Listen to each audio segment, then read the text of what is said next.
Assalamualaikum warahmatullahi wabarakatuh. Pada kesempatan kali ini kita akan belajar mengenai uji korelasi Pearson. Apa itu uji korelasi? Uji korelasi digunakan untuk mengetahui hubungan antara dua variabel dalam hal besaran koefisien korelasi, arah korelasi, positif atau negatif, bentuk korelasi, linier dan non-linier. Syarat menggunakan uji korelasi Pearson: yang pertama, data harus terdistribusi normal. Yang kedua, data harus berbentuk interval atau rasio. Yang ketiga, cek hubungan antara variabel melalui scatter plot. Pada kesempatan kali ini, kita akan melihat hubungan antara well-being dengan academic engagement pada mahasiswa. Untuk hipotesis penelitian, H0, tidak terdapat hubungan yang signifikan antara well-being dengan academic engagement pada mahasiswa. Untuk hipotesis alternatif, terdapat hubungan yang signifikan antara well-being dengan academic engagement pada mahasiswa. Untuk langkah-langkahnya dapat kita simak berikut ini. Baik, di sini sudah tersedia data yang nantinya akan kita input ke dalam SPSS. Namun sebelum kita menginput data tersebut ke dalam SPSS, terdapat beberapa item yang harus kita coding terlebih dahulu, yaitu universitas, jenis kelamin, dan tinggal bersama. Untuk universitas, UNJ akan kita coding menjadi angka 1, UI akan kita coding menjadi angka 2, UNPAD akan kita coding menjadi angka 3, dan UIN akan kita coding menjadi angka 4. Lalu jenis kelamin, laki-laki akan kita coding menjadi angka 1, perempuan akan kita coding menjadi angka 2, untuk tinggal bersama, OT akan kita coding menjadi angka 1, dan K akan kita coding menjadi angka 2. Setelah kita coding, maka data item tersebut akan berubah menjadi seperti ini. Lalu selanjutnya kita akan mengcopy data yang ada di Excel ini ke dalam SPSS. Setelah kita copy, kita akan mengatur variabel view-nya. Untuk universitas, jenis datanya adalah nominal. Untuk semester, jenis datanya adalah scale. Usia, jenis datanya adalah scale. Untuk jenis kelamin, jenis datanya adalah nominal. Tinggal bersama, jenis datanya adalah nominal. Lalu sisanya jenis datanya adalah scale. Lalu kita akan memberikan label pada beberapa item yang sudah kita coding tadi. Untuk satu, itu adalah UNJ. Lalu klik add. Untuk kedua adalah UI. 3 adalah UNPAD. 4 adalah UIN. Kita klik add, lalu kita tekan OK. Untuk jenis kelamin, 1 adalah laki-laki. Kita tekan add. Lalu yang kedua adalah perempuan. Kita tekan add. Kita tekan OK. Untuk tinggal bersama, 1 adalah OT. 2 adalah K. Sesuai dengan coding book yang sudah tersedia. Lalu selanjutnya, setelah kita memberikan label pada item yang kita coding, lalu berikutnya kita akan mereverse beberapa item unfavorable, yaitu item AE6, AE11, WB4, WB9, dan WB15. Cara mereverse item tersebut yaitu kita klik menu transform, lalu selanjutnya kita pilih menu record into same variable. Lalu kita masukkan variabel yang ingin kita reverse, yaitu AE6, AE11, WB4, WB11, maksudnya WB9, Lalu yang terakhir yaitu WB15. Kita masukkan value-nya. Untuk 1, value barunya adalah 4. Klik add. 2 menjadi 3. 3, ini value-nya adalah 2. Lalu untuk 4, ini value-nya adalah 1. Jika sudah selesai, maka klik continue. Lalu kita tekan OK. Nah, maka item tersebut sudah berhasil kita reverse. Lalu selanjutnya kita akan mencari total score AE dan total score WB. Untuk mencari total score, kita akan menggunakan Microsoft Excel guna mempermudah untuk mencari total skornya. Kita akan menggunakan menu sum, lalu kita akan menginput kolomnya yaitu G3 sampai V3. Lalu kita tekan enter, lalu kita tarik ke bawah sampai dengan data terakhir. Maka sudah selesai. Kita sudah menemukan total skor AE. Untuk total skor WB, sama seperti tadi, kita akan menggunakan menu sum. Kita akan menginput kolomnya, yaitu W3, sampai dengan AM3. Kita tekan enter, lalu kita akan tarik ke bawah, seperti tadi.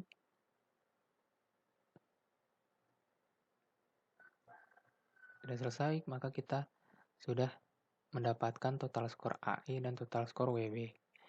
Maka selanjutnya, total skor ini kita copy ke dalam SPSS. Seperti ini. Oke, sekarang langkah awal untuk melakukan uji korelasi Pearson correlation adalah mengecek data terdistribusi normal atau tidak. Dengan cara pertama ke analyze, lalu descriptive statistic, lalu kita ke explore. Nah, nanti akan muncul tampilannya seperti ini, kosong. Lalu kita masukkan total AE ke dependent list dan total WB ke dependent list juga. Ini bisa dilakukan sendiri-sendiri atau total AE dulu sendiri gitu, atau boleh dua-duanya langsung. Lalu kita tekan plot. Selanjutnya, centang yang normality plot with test. Ini. Continue. Lalu tekan OK. Nah, nanti otomatis langsung kita diarahkan ke output. Nah, pada output terdapat beberapa tabel. Yang pertama, case processing summary, yaitu untuk melihat datanya. Berarti total ini datanya telah seluruhnya udah diuji ya. Tidak ada yang missing, tidak ada yang hilang. Sudah seluruhnya diuji 100%. Lalu tabel berikutnya deskriptif, atau tabel ini memberikan informasi untuk masing-masing data yang diuji mengenai statistik deskriptifnya, seperti mean, median, variance, dan sebagainya. Keduanya ada tersedia. Lanjut. Nah, ini yang terpenting dari uji normalitas, yaitu test of normality, double test of normality. Nah, kita lihat tabel yang Kolmogorov-Smirnov. Kenapa? Karena data berjumlah lebih dari 50. Maka kita lihat yang Kolmogorov-Smirnov. Nah, di sini sudah terdapat total AE dan total WB. Kita lihat yang signifikansinya. Total AE signifikansinya 0,200. Dan total WB signifikansinya 0,180. Nah, sekarang kita lihat interpretasinya. dalam uji normalitas, jika p-value lebih dari 0,05, maka HO diterima dan HA ditolak. Artinya, jika p-value atau signifikansi lebih dari 0,05, maka data tersebut terdistribusi normal dan sebaliknya. Nah, kita lihat signifikansi total skor AE dan signifikansi total skor WB sebesar 0,200 dan 0,180. Artinya, signifikansi kedua data lebih dari 0,05. Nah, maka kedua data tersebut terdistribusi normal. Nah, setelah uji normalitas dilakukan dan datanya sudah normal, maka kita bisa melanjutkan tahap berikutnya pada uji Pearson correlation. Baiklah, langkah selanjutnya setelah kita melakukan uji normalitas adalah melakukan uji scatter plot. Uji scatter plot ini adalah untuk mengetahui persebaran data. Bagaimana kita melakukan uji scatter plot ini? Pertama, kita menuju ke graphs. Dari graphs akan muncul daftar-daftar ini, lalu kita pilih yang chart builder. Akan muncul teks dialog seperti ini. Teks dialog ini bisa diabaikan saja, langsung klik OK. Lalu muncul tabelnya. Untuk tabelnya fokus pada bagian variables dan ini yang di bawah. Yang ada gallery, basic element, group, dan titles. Pastikan kalian ada di bagian gallery. Bukan seperti ini, basic elements, bagian group, atau title, tapi di gallery. Lalu kalian klik scatter and dot. Lalu akan muncul seperti ini menu. Di sini kalian bisa gunakan simple scatter with fit line atau simple scatter. Sebenarnya biar lebih mudah, enaknya pakai simple scatter with fit line. Tapi kalau apabila di SPSS kalian tidak ada simple scatter with fit line, kalian bisa gunakan simple scatter. Saya akan menggunakan simple scatter with fit line. Lalu diklik 2 kali. Lalu akan muncul yang seperti ini. Y-axis digunakan untuk DV atau dependent variable.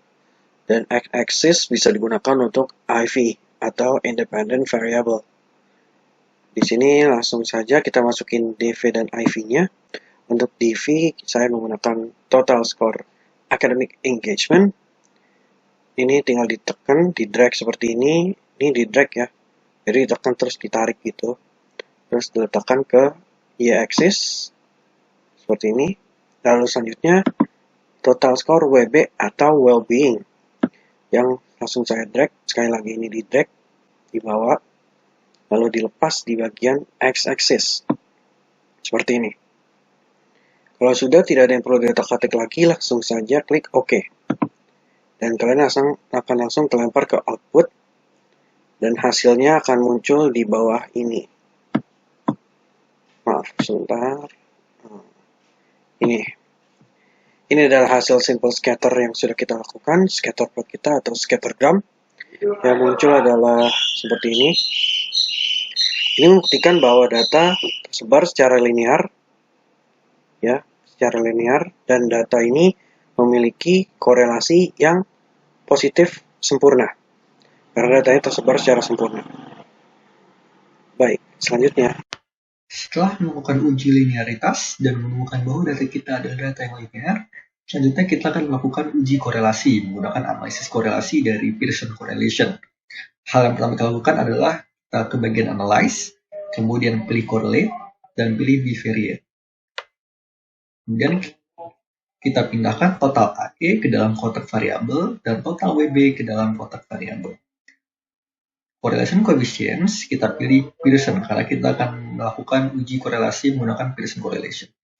Kemudian kita klik OK. Dan ini adalah hasil dari uji korelasi. Berikut adalah penginterpretasiannya. Dari hasil uji korelasi ditemukan N sama dengan 100 dengan nilai koefisien R sebesar 0,990 yang artinya bahwa variabel total AE dan total WB memiliki hubungan yang kuat karena mendekati angka 1. Kemudian kita mendapatkan nilai significance sebesar 0,000 yang artinya signifikansi 0,00 ini kurang dari 0,005, sehingga HA diterima dan H0 ditolak.